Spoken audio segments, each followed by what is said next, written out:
சக்தி கொள்ளவே எனக்கு என் கண்ணனே மார்க்கமில்லை.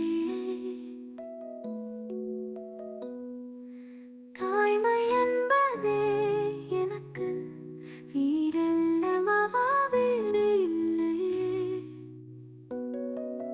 தாய்க்கிழமும் வசைகள் படிக்க தீயோடு நாரென தவித்திருக்க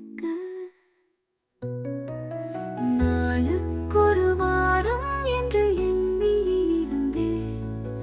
வாரில் இங்கு மாலை என்று தள்ளியிருந்தேன். மந்தமின்றி சொந்தமின்றி நானும் இருந்தேன். முட்டு ஒன்று மெட்டு வைத்து பாவை அகந்தேன். சக்தி கொள்ளவே எனக்கு என் கண்